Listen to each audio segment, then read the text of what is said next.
Nitish cabinet की बैठक अभी कुछ देर पहले खत्म हुई है और कैबिनेट की इस बैठक पर 14 एजेंडों पर मुहर लगी। तमाम गृह विभाग से लेकर सूचना प्रसारण विभाग से लेकर तमाम जो विभाग सरकार के हैं उस पर मुहर लगी है। और क्या क्या एजेंडे थे और किसको मंत्रिमंडल ने पास किया, ये सारी जानकारी दे रहे हैं एस सिद्धार्थ, जो मंत्रिमंडल सचिवालय के अपर मुख्य सचिव हैं। सीधे हम उनको सुनवाते हैं आपको। सर्वप्रथम जो मामले आए हैं वो है पशु एवं मत्स्य संसाधन विभाग के 2 मामले आए थे। इसमें एक 2023-24 में नाबार्ड ग्रामीण विकास बैंक जो है, राष्ट्रीय कृषि ग्रामीण विकास बैंक नाबार्ड के अंतर्गत जो RIDF के अंतर्गत जो लोन प्राप्त होता है उसके अंदर 100 प्रथम वर्गीय पशु चिकित्सालय से आवास भवन का निर्माण की स्वीकृति दी गई है। प्रत्येक जो पशु चिकित्सालय है उसमें 107,69,000 1,07,00,000 इस बार व्यय होगा और कुल मिला के 100 में 1,07,69,00,000 रुपए व्यय की स्वीकृति दी है। तो 100 अब पशु अस्पताल बनेंगे। राज्य में 1,135 प्रथम वर्गीय पशु चिकित्सालय स्वीकृत है, जिसमें 657 पशु चिकित्सालय के लिए भवन उपलब्ध है। 478 ऐसे चिकित्सालय जो विभागीय और अन्य सरकारी भवन किराए में संचालित है। अब इस क्रम में 100 ये जो है अब ये नए भवन बन सकेंगे। इसी क्रम में जो नाबार्ड ने एक और योजना के लिए स्वीकृति दी है, ये लोन के लिए राष्ट्रीय कृषि एवं ग्रामीण विकास बैंक नाबार्ड द्वारा ग्रामीण आधारभूत संरचना सुविधा विकास निधि RIDF के तहत राज्य स्तरीय संसाधन एवं प्रशिक्षण केंद्र के भवन 39,27,52,000 के लिए एवं 17 जिलों में जिला स्तरीय संसाधन एवं प्रशिक्षण के भवन निर्माण हेतु 10,92,85,000 रुपये के दर से 1,85,78,35,000 अर्थात कुल 2,25,05,97,000 की स्वीकृति दी है। तो नाबार्ड ने 2 भागों में लोन दिया है इस बार।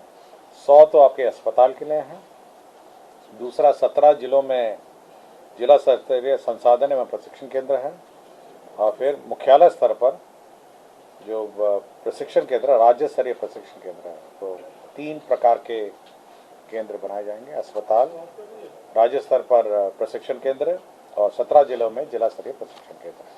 तो ये आपके पशु एवं मत्स्य संसाधन विभाग की योजनाएं हैं। दूसरा आपका विज्ञान एवं प्रौद्योगिकी विभाग के अनेक योजनाएं आज सैंक्शन हुई हैं। सबसे पहले विज्ञान एवं प्रौद्योगिकी विभाग में जो मरम्मती है, क्योंकि बहुत सारे भवन बन गए हैं, अब नए पॉलिटेक्निक के भवन बन गए हैं, नए इंजीनियरिंग कॉलेज के भवन बन गए हैं और 10 लाख तक की रिपेयर और मेंटेनेंस के लिए जो उनके प्राचार्य हैं उनको अधिकृत किया गया है। संस्था के जो प्राचार्य होंगे वे 10 लाख तक की मरम्मती एवं अनुश्रवण की योजना स्वीकृत कर पाएंगे और इन पॉलिटेक्निक और अभियंत्रण महाविद्यालयों के मरम्मती और मेंटेनेंस कर सकेंगे। 2 नियमावली आज विज्ञान एवं प्रौद्योगिकी तकनीकी शिक्षा विभाग की स्वीकृत हुई है। एक है राजकीय अभियंत्रण महाविद्यालय राजकीय पॉलिटेक्निक संस्था प्रयोगशाला सहायक तकनीकी संवर्ग नियमावली 2023 है और दूसरा है राजकीय अभियंत्रण महाविद्यालय राजकीय पॉलिटेक्निक संस्था प्रयोगशाला सहायक विज्ञान संवर्ग 2023 नियमावली है। ये दोनों बिल्कुल बराबर हैं। एक में लेबोरेटरी असिस्टेंट टेक्निकल हैं, सीनियर लेबोरेटरी असिस्टेंट टेक्निकल हैं और हेड लेबोरेटरी असिस्टेंट टेक्निकल हैं। तो इस नियमावली में प्रमोशन के पद हैं और दूसरे इसी प्रकार के पद साइंस के भी हैं, laboratory assistant science, senior laboratory assistant science और हेड लेबोरेटरी असिस्टेंट साइंस। तो दोनों एक ही बिल्कुल बराबर नियमावली है, एक टेक्निकल है और एक साइंस का है। दोनों में बहाली जो होगी वो तकनीकी सेवा आयोग द्वारा किया जाएगा दोनों में। और दूसरा यह है कि जो पूर्व में कार्यरत हैं, जो वहाँ पे संविदा पे पहले कार्यरत हैं, उनको 5% का हर साल का वेटेज होगा 25 नंबर तक का। तो पूर्व में जो संविदा पे हैं उनको भी मौका मिलेगा नौकरी में आने का। दूसरा है कि जो प्रमोशन है, जो पहले प्रमोशन के पद नहीं थे तो प्रमोशन के पद भी बनाए गए हैं और 3 स्तर के पद हैं। तो ये 2 सेवानिवृत्ति है साइंस एंड टेक्नोलॉजी विभाग की। बिहार अभियंत्रण विश्वविद्यालय, आपको जानकारी होगी राज्य में 3 प्रकार के विश्वविद्यालय स्वीकृत हैं। एक अभियंत्रण विश्वविद्यालय है, एक स्वास्थ्य विश्वविद्यालय है और तीसरा आपका स्पोर्ट्स विश्वविद्यालय। 3 विश्वविद्यालय है। तो बिहार अभियंत्रण विश्वविद्यालय में जो पद है, आवश्यक पद है, उसमें 3 पद को प्रत्यार्पित करते हुए 16 अतिरिक्त पदों की स्वीकृति का प्रस्ताव है। तो पद सृजन है बिहार अभियंत्रण विश्वविद्यालय का। तो 3 प्रशाखा पदाधिकारी पद को सरेंडर करके 16 पद स्वीकृत किए गए। 7 निश्चय 2 के अंतर्गत ये जो तीनों मैंने कहा आपको 3 विश्वविद्यालय स्वीकृत किए गए थे, सबके अलग अलग भवन बनने हैं। तो 2 तो पटना में बनने हैं जो अभियंत्रण और स्वास्थ्य के क्षेत्र के विश्वविद्यालय हैं, और जो स्पोर्ट्स वाला विश्वविद्यालय है वो उसका स्थल आपका राजगीर में है। तो जो अभियंत्रण विश्वविद्यालय है उसका भवन के लिए एस्टिमेट आया इस बार 5 एकड़ की ज़मीन है मीठापुर में। आपको जानकारी होगी सभी विश्वविद्यालय वहीं पे हैं, आर्यभट्ट भी वहीं है, NIFT भी वहीं है, कृषि विश्वविद्यालय कृषि का भी कार्यालय वहीं है, चंद्रगुप्त इंस्टीट्यूट भी है, चाणक्य लॉ इंस्टीट्यूट है। तो सारे जितने हमारे शैक्षणिक संस्था हैं वहीं पे 5 एकड़ भूमि इसको भी आवंटित की गई है। तो 5 एकड़ में 66 करोड़ 92 लाख 11 हजार रुपये का भवन बनाया जाएगा इस विश्वविद्यालय। आपको जानकारी होगा doctor APJ Abdul Kalam science city का निर्माण किया जा रहा है।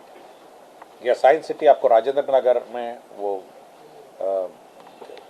ये कौन सा मोइनुल हक स्टेडियम है, मोइनुल हक स्टेडियम के पास बनाया जा रहा है ये doctor APJ Abdul Kalam science city.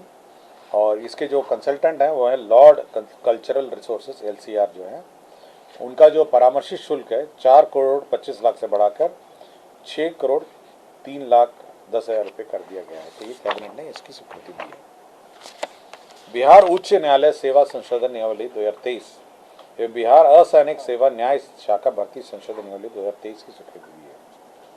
इन दोनों में एक परिवर्तन है कि जो इकोनॉमिकली वीकर सेक्शन का 10% है वो आरक्षण इन पर लागू होगा, और दूसरा शब्दों में जो त्रुटियां हुई हैं, जो शब्द भाषा में अंग्रेजी और हिंदी रूपांतर में जो अंतर त्रुटियां हैं उसका संशोधन किया गया है। ये बिहार उच्च न्याय सेवा संशोधन नियमावली 2023 स्वीकृत हुआ और बिहार असैनिक सेवा न्याय शाखा भर्ती संशोधन नियमावली 2023 स्वीकृत हुआ। माननीय सर्वोच्च न्यायालय ऑनरेबल सुप्रीम कोर्ट में दायर स्वतः संज्ञान लिए गए सुओ मोटो रिट याचिका सिविल संख्या 2/2021 ने पारित न्यायाधीश के आलोक में विभिन्न जिला में उपभोक्ता विवाद प्रतितोष आयोगों के लिए अनुबंध के आधार पर निम्नवर्गीय लिपिक कुल 30 पदों का सृजन है। आपको जानकारी होगा कि सभी जिलों में जो जिला उपभोक्ता फोरम है जो उपभोक्ताओं का विवाद का निपटारा करते हैं, तो माननीय सर्वोच्च न्यायालय ने जल्दी से क्विक निपटारे के लिए निर्देश दिए थे और इसके लिए पद भी सृजित करने का डायरेक्शन हुआ था। तो 500 से अधिक जहाँ वाद लंबित है और प्रत्येक 500 लंबित वाद पर एक अतिरिक्त कर्मी उपलब्ध कराने का आदेश हुआ है, और इसी के आलोक में 30 जो पद हैं उनके सृजन की स्वीकृति दी गई विभिन्न जिलों में। मोटर वाहन दुर्घटना दावा न्यायाधिकरण गठन एवं सेवा शर्त नियमावली 2023 ये पिछली बार ये स्वीकृत किया गया था, पिछले कैबिनेट में ये स्वीकृत हुआ था, आपको जानकारी होगा। अब इसमें जो पद हैं नए पद सृजित हुए हैं, इसमें अध्यक्ष के 7 पद, अपर जिला परिवहन पदाधिकारी के 7 पद, उच्च वर्गीय लिपिक के 7 पद और निम्न वर्गीय लिपिक के 7 पद और आशु लिपिक के 7 पद। तो ये सारे पद अब स्वीकृत हुए हैं। ये मोटर वाहन दुर्घटना दावा न्यायाधिकरण नियमावली 2023 जो पिछले बार कैबिनेट में स्वीकृत हुआ था उसी के हालों में पद सृजित हुए। पथ निर्माण का एक प्रस्ताव था। समस्तीपुर जिला अंतर्गत दलसिंह सराय यार्ड स्थित लेवल क्रॉसिंग संख्या 32A के बदले हुए पहुंच पथ सहित ROB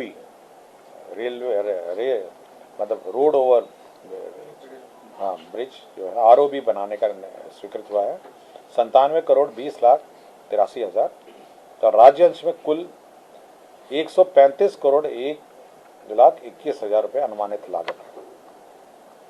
तो इसमें 135 करोड़ की योजना है, जिसमें 97 करोड़ 20 लाख राज्य अंश है। मतलब राज्य का अंश आप अनुमान लगा सकते हैं कि 97.20 करोड़ राज्य अंश है और कुल योजना 135 करोड़ है। बाकी जो राशि है 97 करोड़ से अतिरिक्त जो है वो सेंट्रल गवर्नमेंट भारत सरकार की से प्राप्त होगी। केंद्र सड़क एवं अवरचना निधि, सड़क परिवहन राजमार्ग मंत्रालय भारत सरकार से प्राप्त होगा। तो ये मिलेगा। अभी बताते आपको, 2 लोगों का विभागीय कार्रवाई की स्वीकृति दी है। श्री स्वामीनाथ मांझी, तत्कालीन सहायक योजना पदाधिकारी सह प्रभारी जिला योजना पदाधिकारी पूर्वी चंपारण मोतिहारी, संप्रति निलंबित मुख्यालय क्षेत्रीय योजना कार्यालय पूर्णिया प्रमंडल पूर्णिया पर सरकारी सेवा से अनिवार्य सेवानिवृत्ति का दंड दिया है। ये sexual harassment at work places पर आरोपित थे, इनको दंड दिया गया है। राघवेंद्र कुमार त्रिपाठी है, तत्कालीन ग्रामीण विकास पदाधिकारी से प्रभारी प्रखंड विकास पदाधिकारी नरकटियागंज पश्चिम चंपारण है और संप्रति प्रभारी प्रखंड विकास पदाधिकारी खैरा जमुई हैं। इनके विरुद्ध भी पद का दुरुपयोग और भ्रष्ट आचरण के आलोक में अनिवार्य सेवानिवृत्ति का दंड दिया गया है। इनके गाड़ी में जब वाहन चेकिंग हुआ था तो 7,10,000 रुपये कैश में प्राप्त हुआ। इसके अतिरिक्त अन्य जो विकास योजनाओं में है उसमें भी इनकी भूमिका संदिग्ध पाई गई। ने सुना एस सिद्धार्थ को।